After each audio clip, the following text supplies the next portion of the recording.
Kagulat World. Isang nakakanginig balat na bakbakan ang nakataktang sumabog sa center court ng Auckland ngayon, January 9. Ang buong China ay napa-alerto at tila hindi makapaniwala sa ragasan ng ating Pinay tennis queen na si Alex Ayala at ng kanyang partner na si Eva Jovic.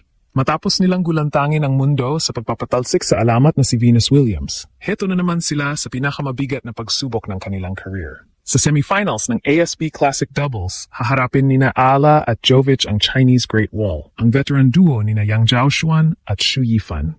Hindi ito basta-bastang kalaban dahil ang dalawang ito ay dating world number 7 at number 9 sa doubles. Mga higanting sanay sa pressure ng Grand Slam Finals at bit-bit ang dekalidad na karanasan mula sa China. Ang matchup na ito ay isang klasikong Clash of Generations. Sa isang panig, narito ang ating Philippine-US tandem na 20 at 18 anyos pa lang. Mga batang gutom, agresibo, at walang kinatatakutan. Sa kabilang panig naman ay ang mga Chinese veterans na kilala sa kanilang tactical precision at matinding depensa sa net. Ngunit heto ang twist na dapat ikabahala ng China. Si Alex Ayala ay papasok sa semifinals na ito na bit ang ruthless momentum. Mula sa kanyang singles demolition job at ang mahalagang pahinga mula sa nakaraang walkover win. Habang ang mga Chinese Giants ay umaasa sa kanilang karanasan, si Alex at Eva naman ay umaasa sa kanilang explosive energy at chemistry na naging bangungot na ng mga dating world champions. Ang labang ito ay crucial hindi lang para sa career ni Alex, kundi para sa kasaysayan ng Philippine tennis.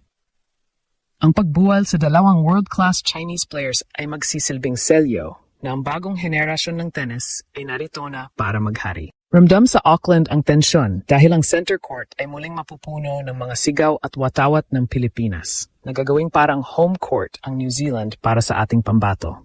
Online, sumasabog na ang reaksyon ng fans. Marami ang nagsasabing ito na ang pagkataon para patunayan ang Pinoy power ay kayang bumura ng kahit anong ranking sa mundo. Handa na ba ang China sa pagsabog ni Alex Ayala? Mamaya sa mismong center court, malalaman natin kung sapat na ba ang bagsik ng kabataan para itumba ang mga dambuhala ng doubles circuit.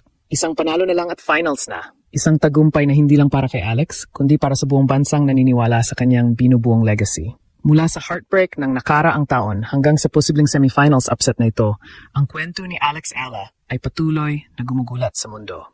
Laban, Alex. Laban, Pilipinas. Ngayong ang center court ng Auckland ay magiging saksi sa isang bakbakang tila kinuha mula sa script ng isang sports movie. Ngunit para kay Alex Ayala at Eva Jovic, ito ay hindi pelikula. Ito ay realidad.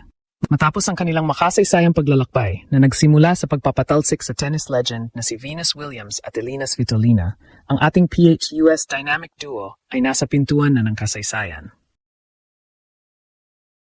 Ngunit bago nila mahawakan ang tropeo, kailangan muna nilang tibagin ang tinatawag na Chinese Great Wall.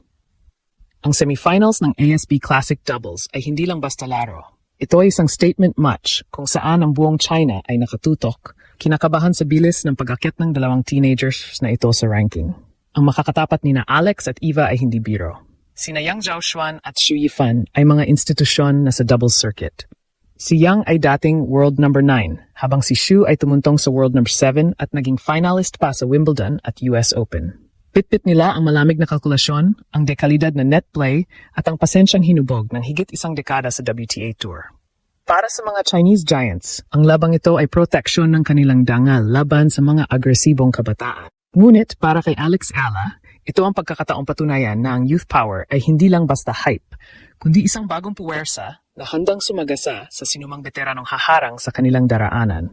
Balikan natin ang X-factor ng ating pambato. Bakit nga ba kailangan kabahan ng China?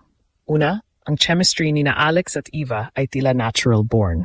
Sa kanilang mga nakaraang matches, nakita natin kung paano nila pinupunan ang galaw ng isa't isa.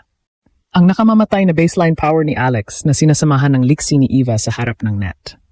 Pangalawa, pitpit ni Alex ang tinatawag na winning aura. Matapos niyang i-demolish ang kanyang singles opponent sa loob lamang ng mahigit isang oras, ang kanyang kumpiyansa ay nasa langit. Ang isang manlalarong nanalo ng 6 notes sa isang set ay isang manlalarong hindi mo gustong makatapat sa sunod na araw dahil ang kanyang momentum ay parang rumagasang tren na walang preno. Higit pa rito, ang freshness factor ay nasa panig ni Ayala at Jovic. Dahil sa nakuha nilang walkover win noong quarterfinals, nakapagpahinga ang kanilang mga katawan habang ang ibang players ay bugbog pa sa makahabang rally. Sa doubles, kung saan ang bilis ng reflexes ay crucial, ang pagkakaroon ng fresh legs ay malaking bentahe laban sa mga veteranong kalaban na maaaring makaramdam na ng pagod sa dulo ng tournament.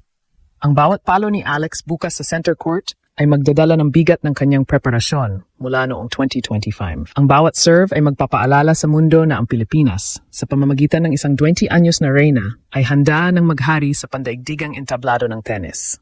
Habang papalapit ang oras ng laro, ramdam ang tensyon sa loob ng Manuka Doctor Arena. Ang mga Chinese fans ay inaasahang dadagsa, pero hindi magpapatalo ang dagat ng mga Pilipino na gagawing Little Manila ang Auckland. Ang labanang ito ni Ila Jovic versus Yang Shu ay higit pa sa ranking points. Ito ay labanan para sa respeto ng buong Asia. Kung magagawa ni Alex at Eva na muling manggulat at itumba ang world number 7 at number 9, hindi lang finals ang kanilang makukuha. Makukuha rin nila ang atensyon ng bawat doubles team sa buong mundo. Handa na ba ang center court sa pagsabog ng dugong Pinoy? Ang tadhana ay muling susulat ng isang bagong kabanata para sa ating pambansang bayani. Ang labanang ito sa ilalim ng ilaw ng Auckland Center Court ay hindi lamang tungkol sa lakas ng palo. Ito ay tungkol sa clash of philosophies. Sa kabilang side ng net, sina Yang Zhaoxuan at Xu Yifan ay simbolo ng katatagan ng China sa world tennis. Ang kanilang laro ay parang isang maayos na makina, mabusisi, tumpak, at pihasa sa bawat anggulo ng doubles court.